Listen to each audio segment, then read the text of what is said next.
ze chamo khedavas shuab khos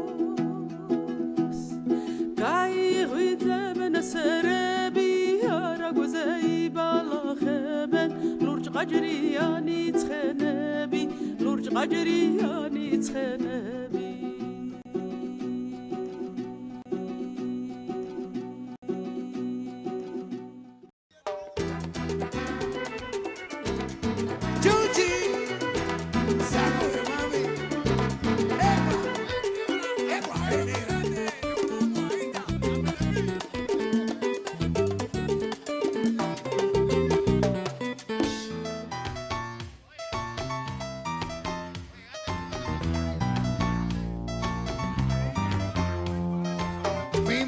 Quiere que me desponque con mucha hierba y no sé qué hacer. Ahí nada más, no coges paso, si no haces caso te va a pensar. Pero no creo que con la hierba yo mi problema pueda vencer. Prueba que si no te hace, prueba tampoco y que puede ser. Pero la hierba se está acabando, Está creciendo y no hay quien la corte. Y si el hierbero no viene pronto, hierbero, hierbero. ¡vamos!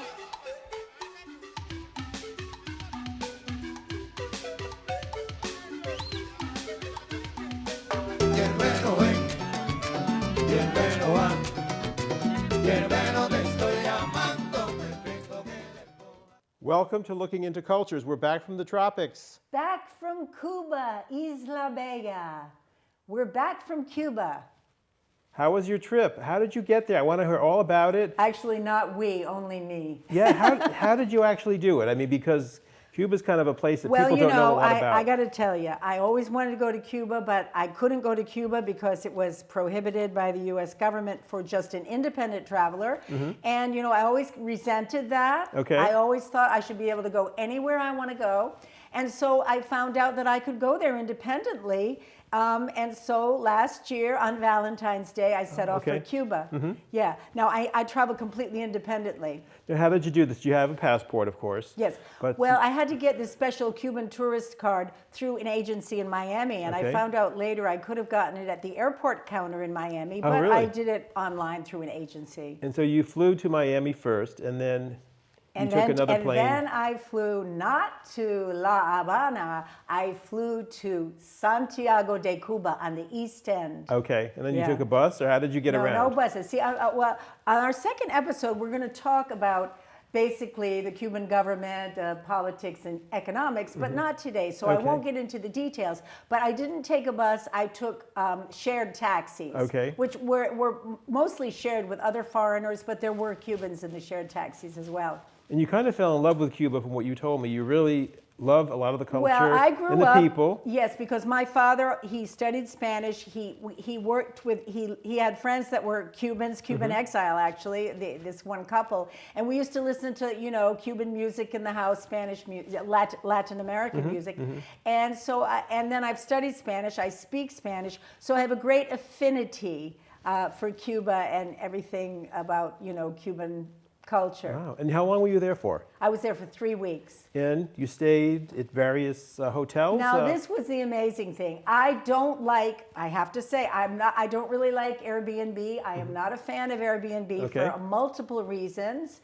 But the only real option I had with my particular visa, which was support of the Cuban people, I was required to stay in private homes, which are called casas particulares. Okay. And I also had to eat in family-run restaurants, which are called paladares. So if you did that, it was the money was supposed to be supporting the Cuban people. And so I booked all my Airbnbs in advance. You did. Now, so I think we're getting a little bit ahead. I wanted to go back to Yeah, sure. how you got the idea to go to Cuba and then the steps involved from... Oh, well, I've already told you that. Well, I just got the Cuban. You didn't have to do anything else. I mean, it was just as simple but as when that. you book on Airbnb, you always have to say which your status is, and you always click support for the Cuban people. Okay. And then your reservation goes through, no problem. And so the flights you booked, though, you had no trouble doing that at all? No problem with that. And I flew American Airlines directly from Miami to Santiago de Cuba on okay. the east end of the island. Oh, great. Uh-huh. Yeah, so I really had a great affinity, and so I want to show you a clip of me in Havana Okay. with some of the women that sit in the street. I think they want you to have their picture taken with them, but actually I talked with them and they were very welcoming. Could we please have the clip called Las Negritas? Muy bonita, usted muchos colores igual que nosotros. Estás aquí en Cuba paseando por La Habana Vieja, conociste a mí. Well, you fit right in now. Have you been smoking cigars before this trip? Or? No, I smoked cigars many years ago to try to quit smoking. I took up cigars. That didn't work. But no, I was sort of smoking the cigar just, you know, to kind of fit in, but really I didn't smoke much. But that picture of me with the cigar was taken with my last hostess in my homestay in Havana, and I had to cut her out of the picture because I really didn't want to show my hosts. I just felt like if this is going to go on YouTube, that I'd rather keep my hosts anonymous because I did talk about many things with them, and they were pretty forthcoming. Yeah. Okay, now the food and the drink, and I want to know, there's so many more questions I have. So, Yes. How did you entertain? But remember, we forgot to say, this is a Valentine to Cuba. It is. Remember, we were going to film this on Valentine's Day, and I actually went to Cuba on Valentine's Day. Right. So even my first host, he said to me, "Why are you coming here on Valentine's Day?" And he thought it was really unusual. And of course, it wasn't to celebrate any romance. It just I chose that day. But the thing is that this is a Valentine to Cuba. I love Cuba. And it had a lot of music, romantic songs. You could be serenaded in various places.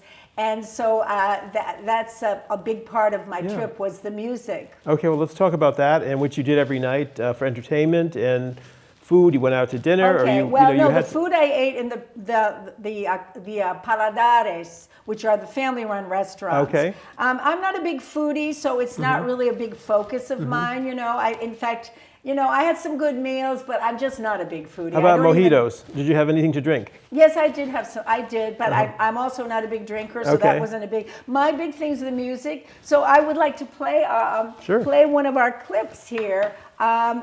In Santiago, which is on the east end of the island, I went to a place that actually technically I wasn't supposed to go to because it's run by the government. Okay. It's called Casa de la Trova, which means the house of the troubadours. Okay. And in there, people just drop in and jam. Oh. So I want to play the clip first. A romantic song. A lot of the people who drop in are older people who go there to sing the songs of their youth. Could we please hear clip letter A?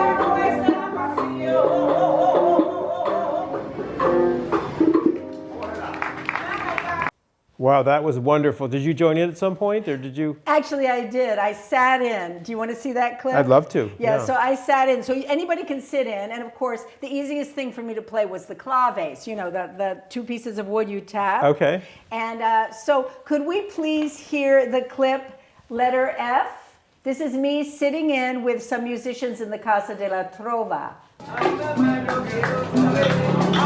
¿De dónde son los cantantes?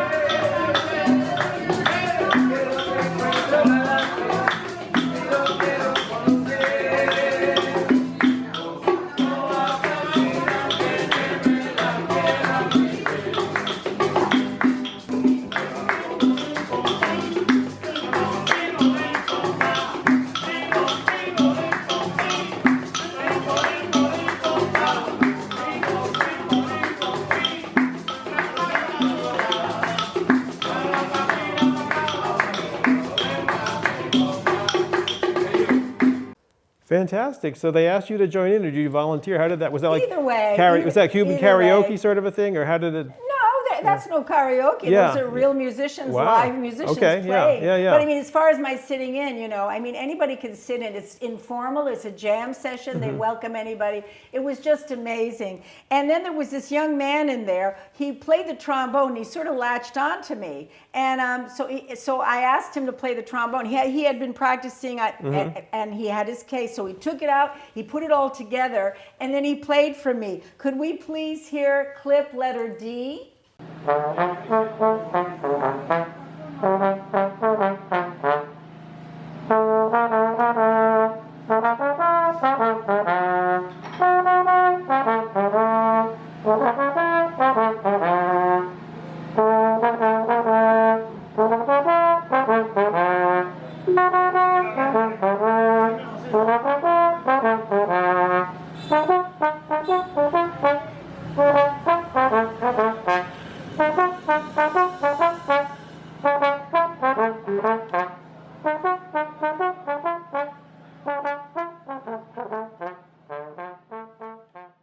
So music is a big part of Cuban culture. Oh, and you hear it every huge, night. huge. You hear it every night. Huge. Yeah. And I just want to tell you something about this boy. Yeah. He kind of latched onto me, and then later, he was kind of complimenting me, flirting with me. And then as we walked out together, we walked down the street, and then he asked me for bus fare. So he had an ulterior motive, but that was fine. But it was Valentine's, so it's a season of, he was in love with the idea of getting a free bus ride. Right, the season of romance, and of course you saw his facial expression. Yeah. He was playing right into my face, Yeah. and it was really, really fun. Honestly, I haven't been happier since then. I Really? was so happy in Cuba. I haven't felt that much joy in a long time. So you'd be happy to go back and visit again. Definitely, yeah. So then, so that was Santiago, but there was another place that I went to in Santiago, also apparently run by the government somehow. It was called the Casa de la Tradición, Okay. the House of Tradition. And that was where I heard a song that became my favorite song. And I'm sure you probably haven't heard of it. It's called Lágrimas Negras, which means black tears. Oh, okay. Now, what is conjured up in your mind with the words black tears? Sadness. Yeah. I mean, it's very dark, Yeah, isn't it? yeah, it is. Very dark, yeah.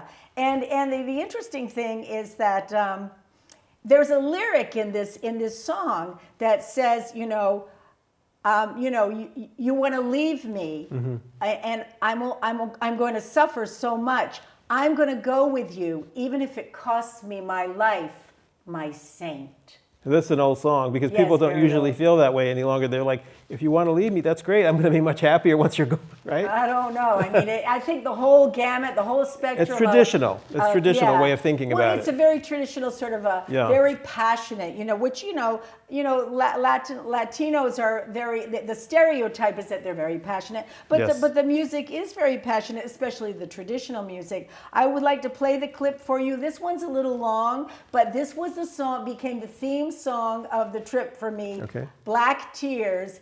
And you're going to get a surprise in this clip. And you Oh, can great. ask me about it after. Okay. Could we please have the clip, letter B? Sufro la inmensa pena de nuestra vida,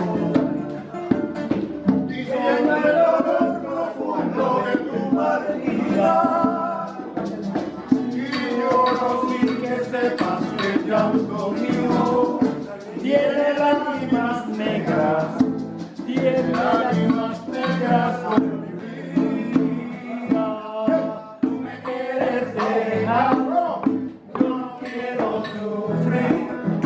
Contigo me doy mi sangre, aunque me cueste morir. Tú me quieres dejar, yo no quiero sufrir. Contigo me doy mi sangre, aunque me cueste morir. Dicen que van a matar bien, todo el que toma aguardiente. Buena cosa van a hacer, dejar a Santiago sin gente. Me quieres dejar, yo no quiero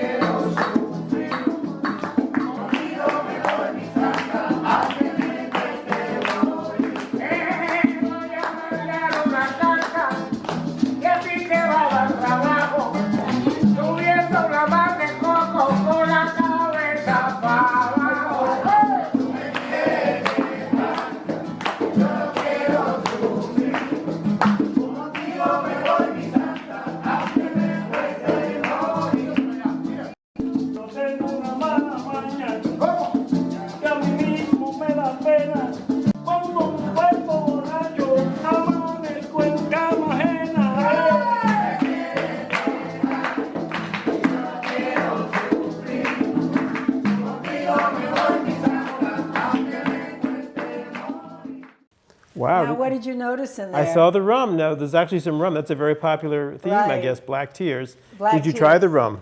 I don't think I did, actually. Like I told you, I'm not much of a foodie or Yeah. a drinker. I even missed the rum factory in Santiago. I tried to go to Fidel's grave, but it was being refurbished, so I couldn't do that. I missed the rum factory because I was interested in going to the music. Nice. But there's a huge rum factory there, and they say that the very special I don't know what they call it, the very special distillation, which is called añejo, I believe. They say that it's so good because of the train tracks. The trains rumbling over the tracks vibrate the casks. Really? And it's supposed to make the rum better. Wow. Yeah. I noticed the spiritual image in the background. So this was a religious place that you were at? Well, the thing is, there's plenty of Catholicism Yeah. in Cuba, yes. But the thing is, one of the religions there is an Afro-Cuban religion that has spread throughout Latin America, and it's called Santeria. Have you heard of it? No. Santeria. Okay, Santeria is based on the word saint. Okay. Okay? And basically, it's syncretism. Syncretism is when two religions, one religion is layered on top of the other. So a lot of the enslaved peoples, as well as the Indians during Spanish domination, Yeah. they were forcing them to worship as Christians, but secretly they were worshiping their own gods. And in the case of Santeria, the gods were from West Africa, and they're called Yoruba, the Yoruba gods. And so they are conflated with the saints. So maybe I can show you a little clip about that. Sure, I'd love to see it. Okay, well, I would. This clip is showing the goddess, a goddess from the Santeria pantheon, who is called Yemaya, All right. and she is the goddess of the sea. And we have a little doll here, and they use dolls as spirit dolls, sort of as mediums between the supernatural and people. And so Yemaya is the goddess of the sea, and we're going to see her, the woman with the doll next to the sea. But I also must say that the ladies you will see dressed in white, they are women who are following this religion Santeria, and they always wear white, except when they go to make an offering to Yemaya, they wear blue. And I went to a folkloric museum where I saw there's a statue of Yemaya in blue. And then you'll see the woman down at the Malecon, which is the seafront drive, with her doll. Okay, so could you run the clip? Where is it? Could you run the clip Santeria and Yemaya?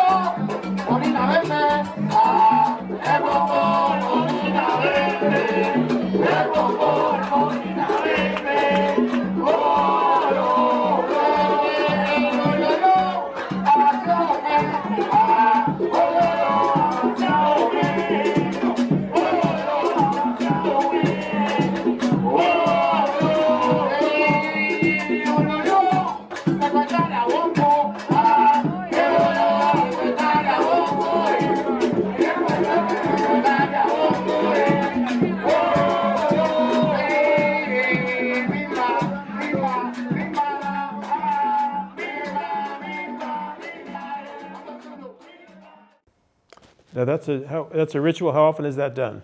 I think it's done very frequently, and I was very lucky to see it. A man, people came up and talked to me all the time. A lot of times they wanted me to give them money, but they were very, very friendly. And the man was sitting, he kind of latched onto me, and so he was explaining to me what she was doing, and he said, oh, some mornings there's just, like many, many people doing this. Yeah. And then one day, something really funny happened. I was like leaning on the seawall, kind of looking at the boats, and all of a sudden these two women dressed in white with these bundles, they just dropped them over the wall into the water, and this huge splash came up into, not into my face, but on me and on another lady. And the lady was really irritated, but I started laughing because they were offerings. And they just plunked them into the water. And you didn't know this was going to happen. Splash. Yeah. So it was really interesting. Well, speaking of money, I wanted to ask you, if you don't mind, how did you pay for the trip as far as when you were down there, when you had expenses? Did you have Oh, cash God, on you? That's a whole thing. I'd like to talk about that in the second episode. The next show? Okay, sure. Yeah, because that's got a lot to do with the government control, et cetera. Okay, sure. And I just want to kind of focus on the arts. Yeah, in this and what you one. liked about it, yeah. Yeah, and so I did go to this alley where every Sunday they had Roomba. Now, do you know what Roomba is? It's a dance. It's a dance, right. And the thing is, apparently Roomba means party. Mm-hmm. And so it's also, what the enslaved peoples brought from, they brought their drumming from West Africa, and they combined it sort of with some of the Spanish music to create a new art form called rumba. And in this alley where I went, it's called Callejón de Hamel. Okay. They were having this big rumba party. There were tourists there. But anyway, I want to play a clip of the rumba where what's really cool is the call and response, very African. One guy sings something and then everybody responds. Oh, great. This is the call and response stuff. So have you ever danced the rumba? I don't think so, no. Have you ever danced any Latino dance? The salsa. Salsa, okay. Yeah, that's And the Cuban tango. too. Oh, okay, that's Argentinian. Okay, could we run the clip of rumba, please?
That was amazing. Now, what time of day was this, and what day of the week was this This was happening? a Sunday afternoon. So this is something they do on every Sunday afternoon. I see. And so you can see how you can imagine that the enslaved peoples having this as their form almost of protest. Mm-hmm. That they could relieve themselves, they could express their discontent, in a safe way. Right. And through that, this rumba was developed, which is Wonderful. just amazing, Now, one thing we haven't talked about is all the antique cars from the 1950s, the classic cars. We haven't mentioned that. Is this something we can discuss? We can, but not too long. Yes. Yeah. What would you like to ask about? Well, that? they're everywhere down there. So how do they have all these fantastic antique cars? American, it looked like mostly American again, cars. That may be more pertinent to the second episode. Okay. But just to say that they have obviously been very well maintained, preserved. Right. They're everywhere. The weather's not bad down there, so there's a lot of... Well, there is a lot of humidity, but they take care of them, Yeah. I mean, you can go for a joyride in one. I did not go for a joyride. To me, that was too touristy a thing. Yeah. However, I did ride in two of them. Okay. Once was to get to the Spanish fort in Santiago, and the other was to go to a beach west of Havana. Okay. So, yeah, they serve as taxis. That's taxis, great. They're yeah. fantastic. Yeah, you'd look good in one. Yeah, yeah, you'd look good in Thunderbird, one. maybe a convertible Thunderbird. Yeah, you got to get down there. I would love to. Well, maybe if you go back, I'll go with you. That'd be great. That'd be great. Well, I want to. We were in Santiago, right? And then from there, I took a collective taxi to Santa Clara, which is where Che Guevara's remains are buried. Not Okay. really buried. They're in a mausoleum. And there, I went to a drag show. Oh, really? Yeah. Okay, and how was that? It was really interesting, but you know, the reason I wanted to go to a drag show in Cuba was I thought it would be so different. I thought it would be like, you know, more like salsa, really wild, but I actually was kind of disappointed. Was it Cher? Who was it? Who was doing the drag? Well, you know, I don't know, you mean, who were they representing? who were they portraying? Latino divas. Okay. Latina divas, you know, like Isabel Pantoja, who is a Spanish diva. I was thinking like from Jennifer Spain. Lopez. No. No, not at all. Not Okay. at all. So I want to play you one. Oh, sure. But anyway, it was quite an experience. Mm-hmm. But like I say, it was disappointing because it was nowhere near as you know, unusual. It's very similar to the drag shows I've seen in Provincetown. Was that your most memorable moment, would you say? Oh no. What was the most memorable thing you did Let's there? watch the clip first. Sure. Can we see clip letter J? Quiero que mi ausencia sean las grandes alas con las que tú puedas emprender ese vuelo largo de tantas escalas y en alguna me puedas perder. Yo que entre la nada voy a hablar de todo. Buscar a mi modo continuar y hasta que los años borren mi memoria no me dejaré de preguntar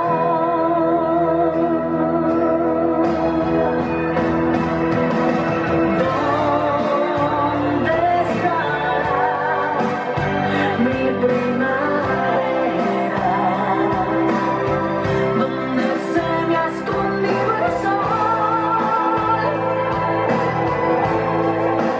en mi jardín Navidad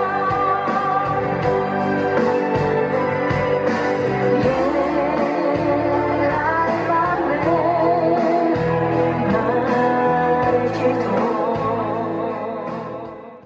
So you were saying your most memorable thing, what would you say was the highlight of the trip? The thing that stands out the most in your mind? Oh my gosh! If you I have think actually answer quickly. the thing I liked the best was in Santiago de Cuba. I liked going to the Casa de la Trova, sitting in. I really loved that, Yeah. and I just found it was just so. It was not very commercial. Mm-hmm. Havana's a lot more touristy, so I liked Santiago better. So anyway, so I went from Santa Clara, then I went to Havana, and Mm-hmm. there's the old town of Havana, which you know there's a lot of musicians playing there. Yeah. And also, I went on the beach outside of Havana. Now, you can take a bus from the Hotel Inglaterra, which is the English hotel, Yeah. where there's a lot of tourists and a lot of those cars, a lot of those flashy old cars. But you can take a bus outside of Havana to the beaches for $5. Of course, I'm not supposed to be taking it because it's I guess, a government bus. But, you know, I had to cheat a little, and Yeah. nobody was cracking down on me, Yeah. you know. So I went out to the beach, and then I heard my precious beloved song, Lágrimas Negras, Black Tears, Yes. on the beach.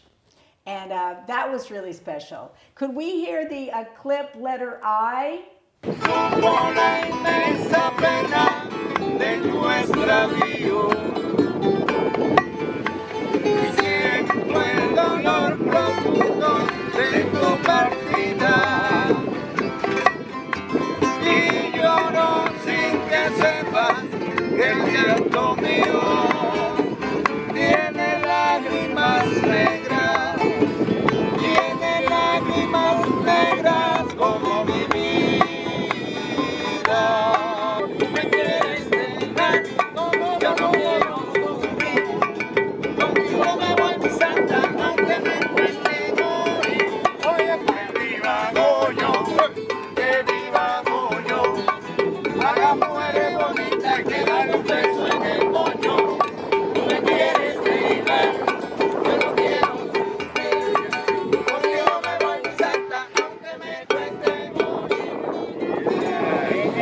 The beach looks beautiful. It almost looks like a fake backdrop. It's that beautiful, you know? Oh, now come on. No, it really You've been does. watching too much virtual reality. If you think nature looks like fake, then Yeah. you got to get outside more. Yeah, I'm okay. telling All you. right. But yeah, in the old town, I went to a little cafe and there was this duo playing, Mm-hmm. and you know, so they were playing romantic music, and then also in another restaurant I went to. Mm-hmm.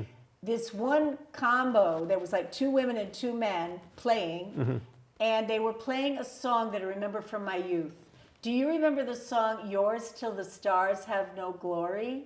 I think so, Did yeah. your mother play yeah, that yeah, one? Yeah. "Yours Till the Birds Fail to Sing"? Always? Is that the name of the song? I'll be yours always? Is that? I think it's called "Yours." Okay. I'm not sure what Yeah. it was called in English, but it's a translation from a Cuban Yeah. song. And so they played it, and I went, "Oh, I have to hear that." So I requested they play it straight to my face. And so I want to play that Oh, clip definitely. with them Let's see playing it. it. Could we play clip letter G, please? Cuando se quiere de veras, como te quiero a ti. Es imposible, mi cielo, tan separado.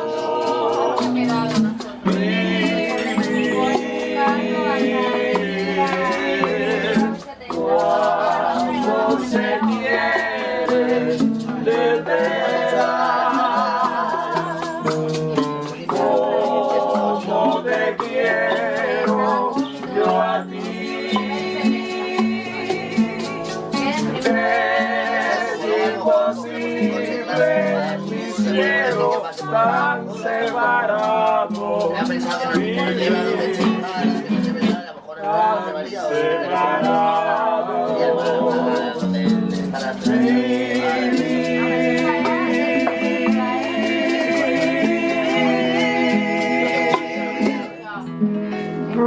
So it sounds like you heard music all the time, and I can see why you fell in love with the country, and that's what this was about, your love of Cuba. And Well, you know, it wasn't just that, but that's one of the things I Yeah, focused the on. people I seem- also focused on the revolution, but we're going to talk about in another program. So this is completely different from Right. that because that's the serious side.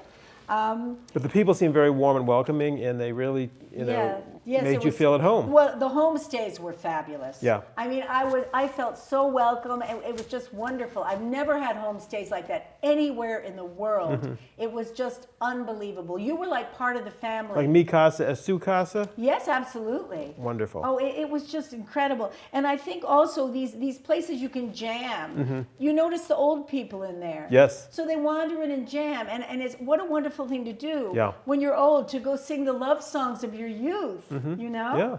I want to show you this one old lady. Okay. Almost done. Can we please hear clip letter C?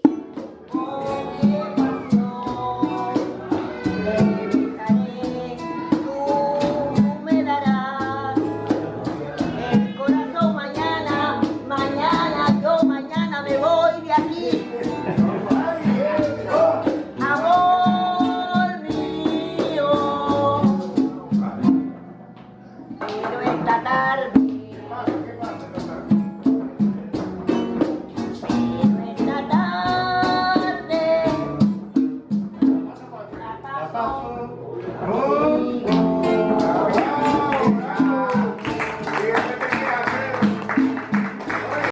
Wow, that's great. So they have great respect for the elderly, and they included her. I mean, her voice was croaking, Yeah. you know, but she was still putting her heart into it. Yeah. To me, that was extremely touching. Kind, And there yeah. was the one man that was kind of, did you remember it? I should have pointed it out. The clip that had the black tears, the bottle of rum. Yes. Do you remember the face of the man that I had the close-up of singing?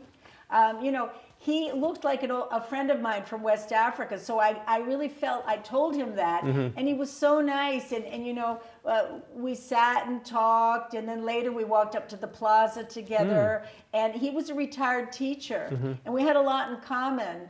It was just, I felt So you met a lot of just really so, great people. like integrated. I mean, I wasn't an outsider. I wasn't trying to be a tourist. That's why I definitely wanted homestays. Yeah. You know, I recommend it to everyone. The problem is speaking Spanish, you know, really helped, because if you didn't have any Spanish, it would be much harder. You couldn't have the same experience. Yeah. Language really gives you an in that not having it. How many languages do you excludes speak? from.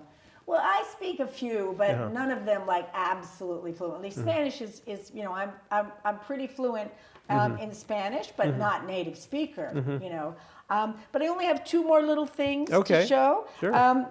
In the old town of Havana, there was this duo, and the guy singing, he kind of reminded me of Hannibal Lecter. It's a terrible thing to say, but do you remember the name of the end of that movie, Silence of the Lambs? Yes. When Hannibal Lecter puts on his Panama hat. Yes, that's where I got mine, actually. Yes, and disappears into the tropics. Right. Well, he has that kind of, you know, hat, and they're singing a very romantic song. Could we hear a clip, letter E?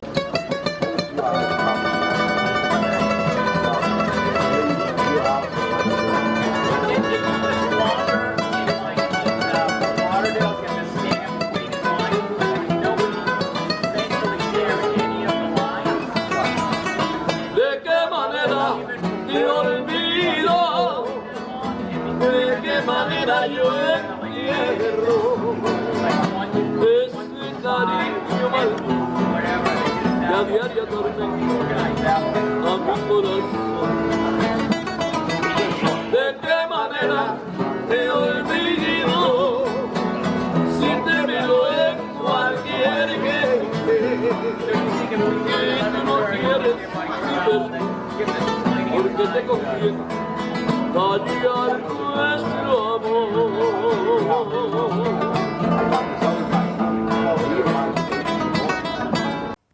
Well, I really shouldn't have said that about Hannibal Lecter. Yeah, he reminded you of the hat was at the... He didn't really, but the whole idea, it always shocked me in the movie how he disappeared into the tropics wearing this Panama hat. And, you know, I guess in some ways, you know, I felt like I wanted to disappear into the tropics, you know. And keep the sun off of your face. So Not that's the point of the hat. That, just the whole idea of disappearing. Yeah. You know, like disappearing and getting away from it all, like forever. Yeah. You know, in some idyllic place. So anyway, I guess we should come to an end of our Valentine to Cuba. But as far as Valentines go, what do you think is the most common lyric, not specific words, but the most common sentiment of a love song? Is it happy or sad? I think it can be either, but usually if you're with someone, it makes you happy, and then if you lose that person, then you're sad. Well, most of the love songs you know, do they tend to, what do you think they tend? They bring joy. Love brings joy and happiness and, you know, ageless and evergreen. I'm thinking of the song, you know. Oh, isn't that interesting? Yeah. Because I'm the opposite. I think of them as being very sad. Yeah. And also of loss, you know, losing a lover, being, you know, and also saying you're sorry, you know. Yeah. Yeah, although it can go either way. I mean, it depends on your state of mind. It's probably very subjective and depending upon your experiences. Yeah. You know. Of course it is. And in the moment you're in, you know, if you just lost somebody, you're going to relate to different songs. But when it's all ahead, when it's something new, you're excited about it, and you know you want to then it's cherish it, and it's joyful. Exactly. Right. But anyway, I want to end with the clip about love. And I won't even say. It needs no introduction, no explanation. I'm not going to say whether it's joyful or sorrowful or regretful. Yeah. Could we hear the clip? Letter H, please.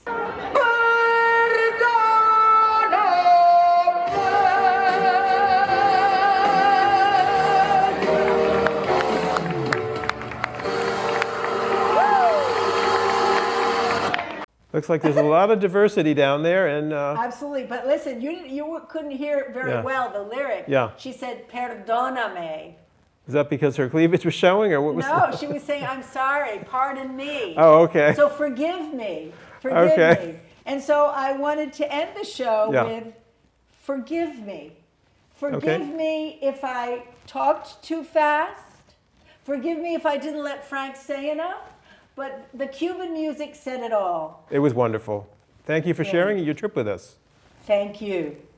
Okay, thank you for looking into cultures, and we will see you next time for the show about the Cuban Revolution. Next time on Looking into Cultures.